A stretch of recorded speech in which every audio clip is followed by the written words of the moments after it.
Top 5 nuke frames in Warframe. Everyone will have a different opinion on what is considered to be a nuke frame, and that is fine. But for me, it's pretty much deleting everything in front of you with minimal effort. There are many frames that are considered to be nuke frames, so this small list is not going to be the be-all or end-all, so please keep that in mind when watching. I'll probably have to make another list, but right now, these are my top 5 nuke frames to play around with in 2025. Also, there are a few honorable mentions, so stick around towards the end. Let's not waste any time. Starting off with Sevagoth. Come on, you knew he was going to be here. Anyone that has played Sevagoth and knows Sevagoth knows that he is one of the best nuke frames in the game. He was for the longest time overlooked, and even I did, to be honest with you. When you pair Dark Propagation and Shadow Haze, Sevagoth has to be one of the best nukes in the game, and I will die on this hill. The reason for this is because Sevagoth is a health percentage-based nuke. And as we all know, as soon as Warframe has a percentage-based nuke, it's already bumped up in the nuking potential and it's just very, very powerful. What does percentage-based nuking mean? It effectively means that it doesn't matter how much health the enemy has. If you remove 50%, you remove 50%. So the more health they have, they will just die quicker. Now, what makes Sevagoth so special with this is the fact that he can effectively nuke enemies and constantly spread this chain reaction, which allows for you to obliterate rooms in an instant. Let's explain how it works. Sevagoth's first is called Reap. This sends out shadows that damage enemies and primes them with Death's Harvest, which is a debuff from Sevagoth's shadow form, which gives them damage vulnerability. His second ability is called Sow. This plants a death seed in enemies and will drain their life force. If you cast Reap on enemies that are affected by Sow, they will explode for a percentage of their health as radial damage. Shadow Haze, the Reap augment, will increase the crit chance, but that's not what we care about here. We care about the fact that a new shadow will emerge from enemies that are killed by Reap, which means now you can have multiple shadows going out. Dark Propagation, the Sow augment, will allow enemies that are killed while inflicted with Sow to spread its effect in a radius. You see the chain reaction here. With these two augments, nearly every enemy around you will be affected by Sow, to which then you will cast Reap, and once each enemy dies, you'll get 3 more shadows that will then explode each of them and continuously spread Sow to more and more enemies, and it's just a huge chain reaction. Now, because it's a percentage-based nuke, it technically means that you cannot fully kill enemies with this, because technically speaking, it'll go from 100 to 50 to 25 to 12.5 and so on, if that's the numbers that we're going to use as an example, but you get the point. However, if you pair the synergy with Viral and Raw, it will push it over to 100% health-based nuking, meaning instant death. The insane thing about this mechanic is it literally doesn't matter how much health the enemy has, they are simply dead. Barring a few enemies, of course, with the weird damage attenuation and mechanics and so on, but 99% of your enemies will die instantly. The Sevagoth build looks like this. I was too lazy to switch to my Prime version, so please just ignore that. You can go for more ranged if you'd like, it's up to you. I find that it's not needed, but if you want to cast less, then stack more range. You can remove Streamline for Precision Intensify if you can sustain the energy. Personally, I don't really like it. I did use 3 blue shards for max energy and 2 casting speed shards, which is going to make this build feel a lot better. Use Arcane Ice Storm paired with the Cedo or the Epitaph. Cedo has 2 uses here, 1 to prime Viral and 2 to use Shivering Contagion to give us an extra 40% duration and strength when it comes to Arcane Ice Storm. Otherwise, you can drop Ice Storm for Energize and use the Epitaph to prime enemies with Viral if you want a little bit less effort. The rotation in game is very simple. Cast Raw, cast Gloom to keep yourself alive, cast Sow to prime enemies with the Death Seed, and then spam your Epitaph or Cedo or any Viral primer in the process and cast your 1 and just watch as it completely spreads.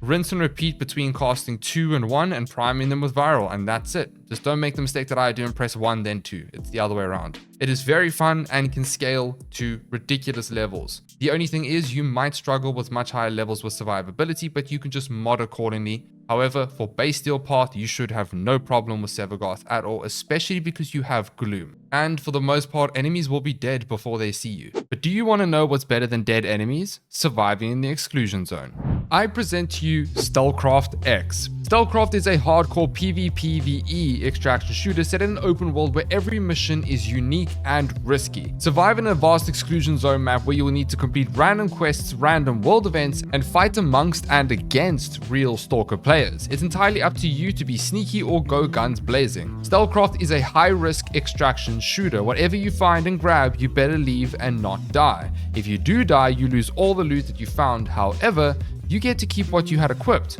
which is a nice bonus. Stealthcraft also offers other gamers like Deathmatch and Gun Game to let you warm up with some PvP fighting. Stealthcraft has 4 main factions: the Free Roaming Dawn, the Militarized Frontier, the Ruthless Mercenaries, and the Fanatical Covenants. Each faction has its own allies, enemies, and quest lines. You have Wild Zones, which are the most dangerous parts of the zone with the best rewards, seasonal events with a whole variety of different game modes like Battle Royale, arenas, and more. Whether you are into PvP or PvE, there is always something for you. So my lovely tenor, what are you waiting for? Jump into the zone, enter my code to grab exclusive rewards. Link will be in the description. Download Stealthcraft now and become rich in the zone.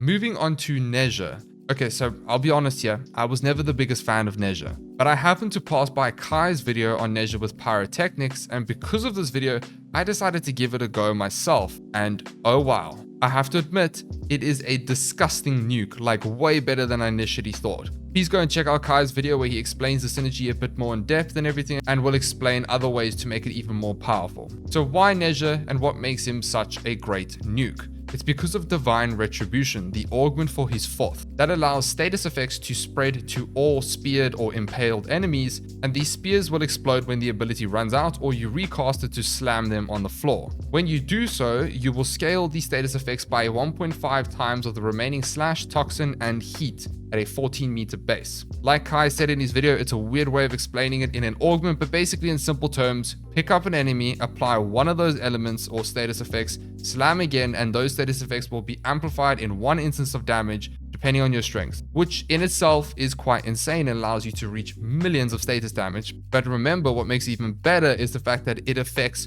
all enemies that are impaled. So when a bunch of enemies are affected by heat or whatever and you slam it, it all just multiplies the damage, allowing for some ridiculous numbers. But this is where Pyrotechnics comes in, which is Temple's Subsume. Cast fire pillars that will deal heat damage to enemies. But for some reason, there is a weird interaction where if the enemies are lifted or impaled and Pyrotechnics is casted, it will count each limb as a hit, essentially, which amplifies the amount of procs to insane amounts. Now we pair this with Archon Vitality and you can literally get over 100 plus heat procs in a single cast. But because of Divine Retribution, when enemies are slammed or the duration runs out, those 100 plus heat procs are amplified as a single instance of damage. So the core mechanics for this to work is use Divine Retribution, subsume Pyro over your first ability, go for really low duration, and simply cast your 4th followed by Pyro immediately. Now this build is heavily inspired by Kai's with just a few tweaks, and I've gone for 13% duration, which if you don't want that and you feel like it's too quick, you can go for a rank 3 or 4 fleeting expertise. However, with the 13% duration, you have 1.5 seconds before the spears run out and slam the enemies. This may seem very quick, but when it comes with casting speed, it's actually pretty easy to keep out the rotation of the ability spamming. But if you don't want to be that quick and you want to go higher duration and manually recast Divine Spears, then that's perfect. However, with the 13% duration, you won't have to worry about pressing the extra button and recasting it because it's so quick and it just allows it to be a bit easier to run. I've opted for Precision Intensified to boost our 4th, and then we have Augmented to boost our strength for Pyrotechnics itself. For base Steel Path enemies, they just die way too quickly. Honestly, I don't think you're going to struggle with survivability. If you do, you can switch out a mod. I did use 2 energy shards, casting speed, and 1 strength shard for the setup, and you can take this further by utilizing the heat inherit mechanic, which you can go and check out Kai's video where he explains this mechanic and he goes a bit more in depth as to why it's so strong. For me personally, the only reason why I'm not going to mention it is because I honestly find that using a companion that is a viral primer or a corrosive primer on something like the Doriga and so on, and casting your 4-on-1 with Archon Vitality is just more than enough. You do millions of damage. You don't need that much more damage. Only when you start scaling to higher levels, then yeah, you might need to start investing into other ways to increase the damage. The rotation is simple. You can either choose to prime with Viral or don't. Cast your 4 to impale enemies and very quickly cast Pyro since you only have 1.5 seconds before slams, and watch everything die. Again, you don't need such low duration, remember that. Use your 3 for status immunity and survivability, and you can use 2 for more health orbs if you feel like you're running out of energy. I can't recommend the setup enough. It is by far one of the craziest synergies I have seen, and it is quite fun to play. Be sure to change out anything that you want to make it feel more comfortable for you, but I definitely recommend you give it a go.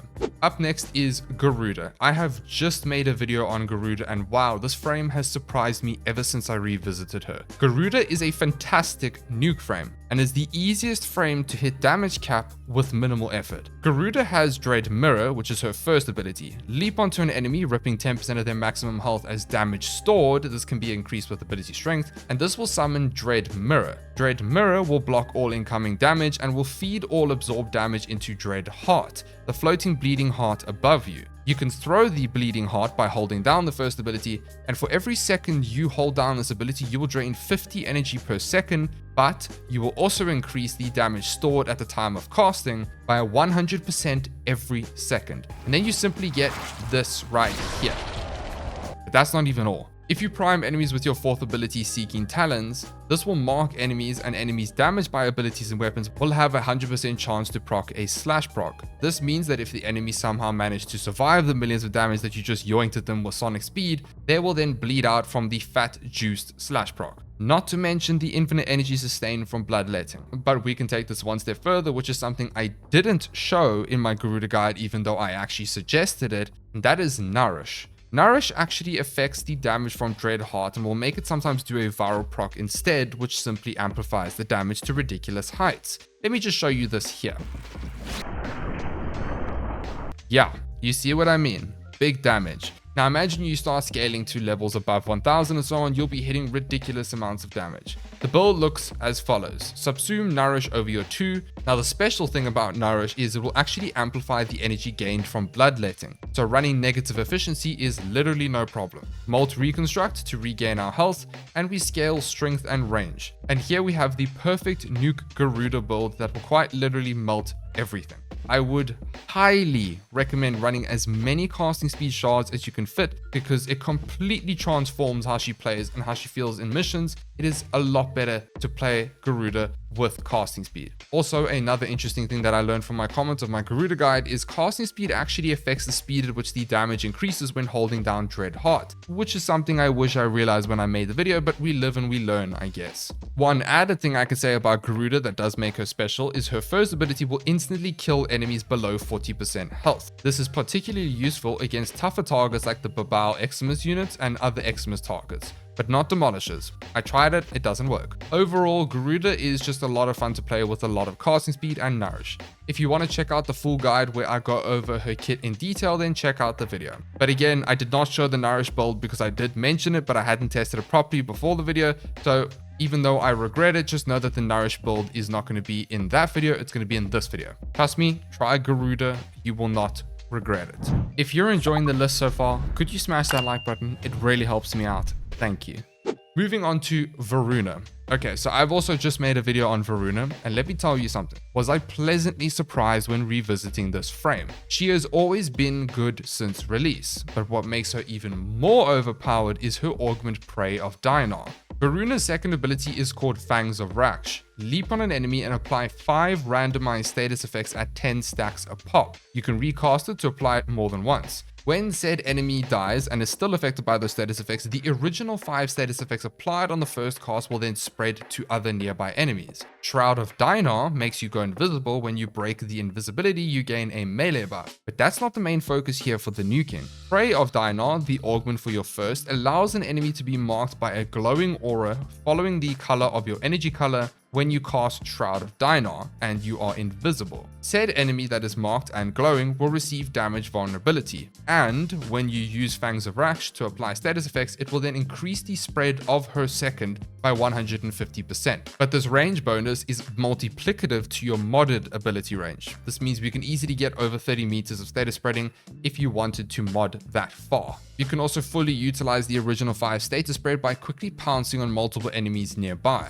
So that's great and all, when we already have huge nuking potential from this augment alone, and the amount of status effects we get is ridiculous. But we can take this one step further and pair Voruna with the mecha set, which makes probably one of the most satisfying interactions I have seen in Warframe. The mecha set consists of 4 mods. An enemy will be marked by your companion every 15 seconds, and at max mods for 9 seconds in total. Killing the marked enemy will spread all of those status effects to nearby enemies within 30 meters. Now the damage scaling and calculations for the synergy is just something else, and I'm not a maths nerd, so I'm not going to bore you with numbers. Just know it will multiply the damage like crazy to get damage numbers like this. But here is where the broken interaction is. Prey of Dinar and the mecha set pretty much do the exact same thing. So if you kill an enemy with Prey of Dinar, and one of those enemies that are spread with the status effects just so happen to kill the marked target from the mecha set, it will then further spread those status effects and nuke, which creates a double up effect. Essentially double dipping. Probably even more, but let's just say double dipping to be safe. It is wild how good the synergy is, and let's just say Voruna is broken with this. Not to mention, you'll pretty much always stay invisible while doing this because all you're doing is spamming your 1 and 2. Here is the build for her.